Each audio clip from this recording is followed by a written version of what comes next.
One of the oldest nations in the world, Persia, has made significant contributions to art throughout history. It has one of the richest art heritages in the world, and an impressive collection of treasures that date back 5,000 years, from pieces by the earliest known civilizations to works of living artists from today. Persian artists have founded and practiced many art forms. These include painting, pottery, sculpture, metalworking, calligraphy, and the most well-known of them all, celebrated worldwide, carpet weaving, and architecture. Due to its central location, Persian art has drawn influence from both the East and the West over the years. Artistically, Persian art can be described as a mix of native Persian traditions with Mesopotamian, Egyptian, Chinese, and classical Greek and Roman art. This is a result of the numerous power shifts that Persia has seen. And in this video, we will see the evolution of Persian art as empires and rulers came and left.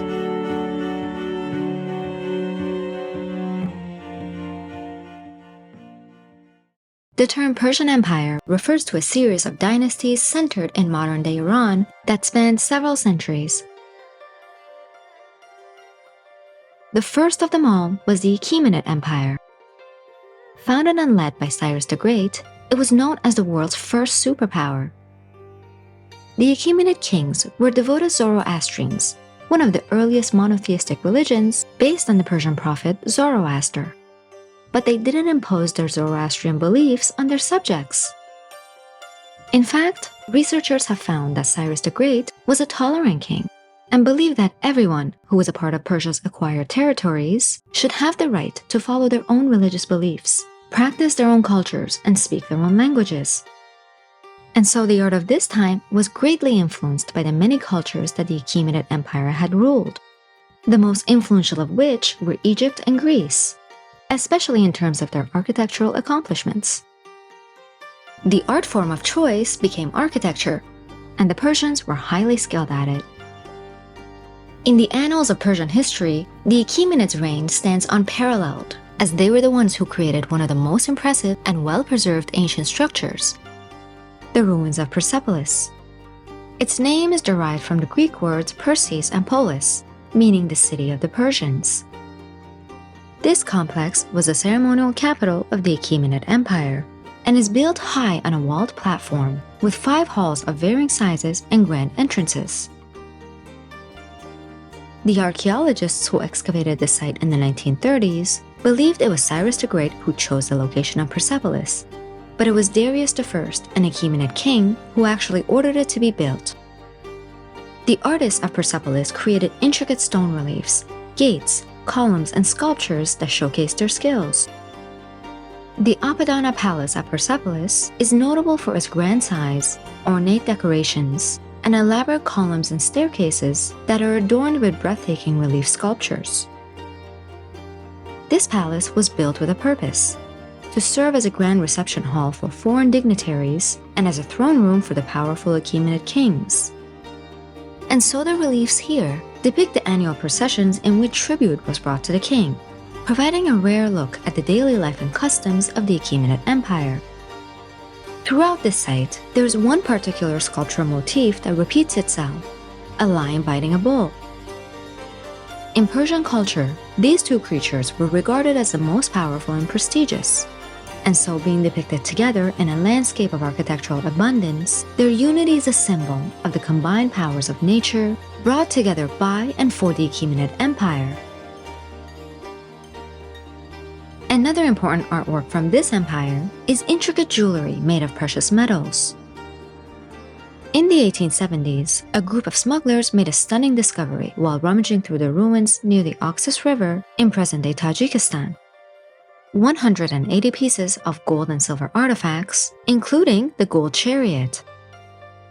Standing at just a few inches tall, this small but remarkable sculpture of a 4-horse-drawn chariot is constructed entirely out of gold and features 2 figures wearing Median dresses, the customary garb of ancient Persian people from the Medes region. Due to the length of time that has passed since the golden chariot was buried, only 9 of the horse's legs have survived, and the spokes in one of the wheels is damaged. Yet despite its imperfections, it is still a treasure to marvel at. Today, it is housed at the British Museum in London, along with the rest of the Oxus treasure, which was brought to the museum by British diplomats and military personnel serving in Pakistan in 1897. In 330 BC, Alexander the Great, a Macedonian ruler and a savvy strategist, brought down the Achaemenid Empire, marking the end of an era and the introduction of Greek civilization to the region. He ordered the destruction of Persepolis as a symbol of this change, leading to a blend of Greek and Persian motifs in the art that was produced afterwards. Yet his reign was short-lived. After his death, the fate of Persian art fell fully under the influence of Parthians. This marked the second phase of the history of Persian art. This empire lasted almost 500 years and stretched from the Mediterranean in the west to India and China in the east. The Parthians were semi-nomadic people whose art was influenced by the various regions they encountered. The art of this time reflected the diversity of this empire's roots and history. One of the main ways that you can tell that a piece of art is from this period is the prevalence of frontal depictions of subjects. Persian art no longer featured images of individuals seen from their profiles like those of the Achaemenid Empire. We can see an example of that here. The Shami statue is one of the main surviving works of the Parthian Empire. It is a 6-foot-high bronze statue of a man with a commanding presence seen from the front. His head is slightly smaller in proportion to the rest of his body, and his face is plain, bearing a short beard and a thick mustache. His left hand and the entire right arm are missing. The details of the man's clothing are quite remarkable, and deem him to sometimes be known as the Shami prince or the Shami nobleman. Though the least well-known of the 3 official Persian empires, the Parthian era had a significant impact on the course of art history. The frontal view depictions of Parthian art can be found in Christian artworks of the Byzantium and the Middle Ages 1,000 years after this empire's reign. The third and the last empire to rule this region before the advent of Islam was the Sassanian Empire. It was established by Ardashir I, a general for the Parthians who overthrew the last Parthian king to start his own dynasty. This empire's art was important as it restored much of Persia's lost power and culture, and it was receptive to foreign influences while adapting them to the traditions of the native land. Sassanian artists abandoned the frontality of the Parthian era and returned to the profile and the 3/4 views commonly used in the Achaemenid Empire. The rock reliefs that are scattered throughout the empire's territory, of which there are 30 in present-day Iran alone, are the most significant and insightful examples of this empire's art. The scenes generally depict triumphs and defeats of Sassanian rulers and royalty.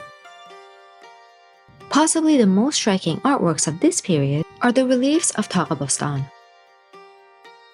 Located in the heart of the Zagros Mountains near Kermanshah, Tağabostan is a series of rock reliefs carved on the mountain. Depicting scenes of coronation ceremonies and royal hunting grounds, these highly narrative murals immortalized in stone are a sight to behold, with the site's natural landscape adding to their beauty. One of the most vivid and notable reliefs is the deer hunting scene.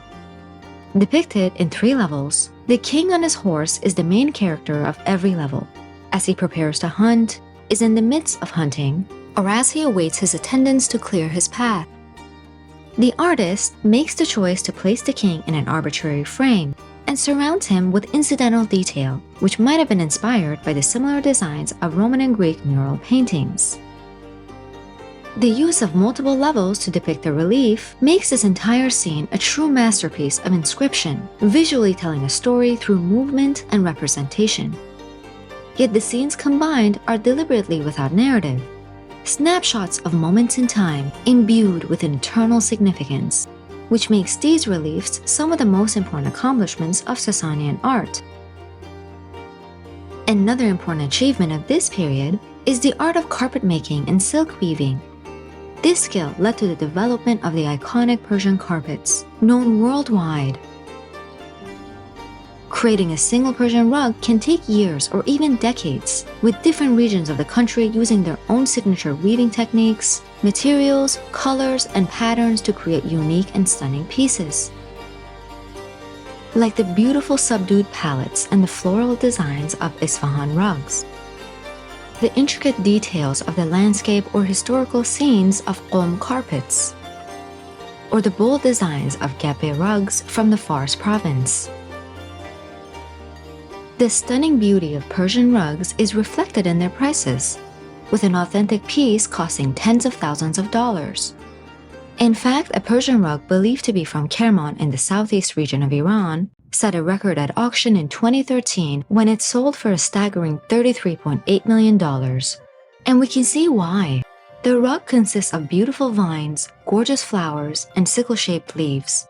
And although it was made in the 17th century, the breathtaking deep reds still look as bright as the day they were made, even centuries later. In the 7th century, Islam emerged as a new power from the Arabian Peninsula, leading to the fall of the Sassanian Empire and the invasion of Persia by Arabs. Islam became the dominant religion and has remained so to this day, marking a turning point in Iran's history. Unlike their predecessors, the Muslim Arabs did not allow, much less support, each region's cultural identity. In fact, certain ancient Persian traditions and cultures were forced out in an effort to securely establish an Islamic worldview in the new Persia. As a result, the art that emerged during this period allowed for little spontaneity and freedom, as it had to follow Islamic laws. One of these rules forbade the depictions of three-dimensional figures, which led to an immediate decline in the creation of Persian sculptures. Artists were forced to find alternative mediums for their creative expressions, while within Islamic rule. The paintings of this time adapted to be more decorative and flatter. This led to the creation of the world-famous Persian miniatures that were influenced by Chinese paintings and lasted from the 13th to the 16th century. Miniatures are small paintings on papers that intend to be kept in an album, and went on to become a very significant art tradition in Iran. Perhaps the most famous Persian miniature is the illustration of Shahnameh, or the Book of Kings. Written by the poet Ferdowsi in 1010, the Book of Kings is a 50,000-verse poem and one of the most voluminous epics of world literature. The poem tells the mythical and historical past of the Persian Empire, beginning with the creation of the world and continuing through the Muslim conquest in the 7th century. It was ordered to be illustrated by Shah Ismail I, the founder of the Safavids, one of Iran's most significant ruling dynasties. Ismail I wanted to assert his legitimacy as a ruler, and so the choice to illustrate this text, which portrays kings as strong, honorable individuals, was meant to gain him the respect of his subjects. And it was then, in the 15th century, where two generations of the most renowned artists of the time worked to create the first illustrated copy of the Book of Kings. Among them were Sultan Muhammad, Mir Musawwir, and Agha Mirak, who succeeded each other as directors of the project over the 52 years it took to complete. These artists created 258 illustrations of exquisite mastery to accompany 759 folios or pages of text. The pages, measuring at approximately 19 by 13 inches, are made of fine paper enriched with large gold-sprinkled borders. The bright and vivid palette of the Persian miniature is one of its most striking features, and we can see that here. The scenes are often populated with many figures, all being the same size regardless of importance. In fact, in miniatures, depth is indicated by placing more distant figures higher up in the space. We can see that great attention is also paid to the background, whether it's a landscape or a building, and the level of detail with which plants, animals, and fabrics are painted are what attracts viewers to keep looking. Kamaluddin Behzad is perhaps the most important Persian miniature painter to come out of this time and is regarded as marking the high point of the great tradition of Islamic miniature painting. His work stands out for his unique artistic expression and his ability to combine the geometric attributes common to Persian paintings with his own visionary style. He builds vast empty spaces around his subjects that read, dance, and live on his pages. he guides the eyes of the viewers around the picture plane in a whimsical yet organic flow.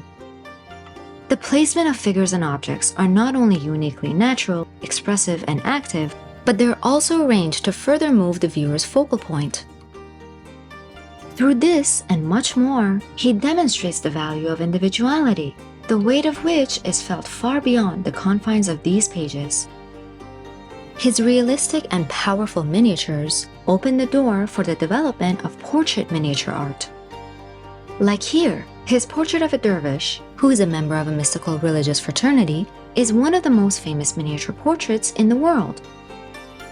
Surrounded by lines of poetry, the dervish is shown seated in his religious garb, experiencing the peaceful absorption of his faith. True to Behzad's skills, it exhibits the meticulous detail we see in his entire collection of works. Another important artistic style of this period is the art of the Qajar dynasty, which ruled from 1785 to 1925. The Qajar rulers used art to strengthen their power and modernize Iran, incorporating Western influences into their works. This mixture of cultural elements is one of the defining characteristics of Qajar art. It helped establish their authority and contributed to a period of artistic growth which had a lasting impact on Iranian art and culture. While Qajar paintings are known for their very realistic depictions of still lifes, they are unmistakably most famous for their portrayal of people, particularly the Qajar royalty. We can see that here in the portrait of Fath Ali Shah, who was the second Qajar ruler. This life-size piece shows Fath Ali standing tall, with a narrow waist, long black beard, and deep dark eyes. He commissioned many portraits, most of which are characterized by dark, rich colors and idealized features and poses. They were not meant to be realistic, but rather were intended to be icons of power. In fact, they were often displayed in the private areas of palaces, such as living quarters and small reception rooms, to emphasize the ruler's authority and status. During the 9th and 10th century, the use of glazed ceramic tiles to decorate mosques became a notable feature of this period's architecture. These tiles are typically glazed in bright colors, including blues, greens, yellows, and reds, and are used to create intricate patterns and designs that are inspired by traditional Persian motifs and styles. It reflects the Islamic faith, which places a strong emphasis on the beauty and ornamentation of religious buildings. This is not only aesthetically pleasing, but also practical for the region, as the tiles are resistant to harsh desert conditions and provide long-lasting beauty. Iran's cultural heritage is deeply ingrained in its art, which has evolved and developed over time to become a major influence in the art world. From the grandeur of the Achaemenid Empire's Apadana Palace to the intricate details of the Persian miniatures, the art and architecture of Iran tells the stories and ideals of its culture through the ages. In spite of Iran's own struggles to achieve democracy, it is home to a proud and ancient culture whose ideals of freedom and democracy under Cyrus the Great helped shape some of the foundations of the US Constitution. However, the freedom to create art in Iran without censorship has been met with resistance from the government, and many artists who create political art have faced persecution and imprisonment for their work. Despite this, political art remains a powerful means of expression and resistance in Iran. Art has the power to convey in one scene the stories and ideals of a community from a moment in time, and without it, the world would be blank. It can serve as a tool to challenge the status quo and encourage critical thinking and dialogue about important issues. In a world that often values speed and efficiency over contemplation and emotion, art invites us to take our time and, even if for a moment, explore our emotions. To see the world in shades of gray rather than in black and white. And the right to create, to have the freedom to create, should be one that is available to us all. I hope you enjoyed this video, and thank you for liking and subscribing if you already have.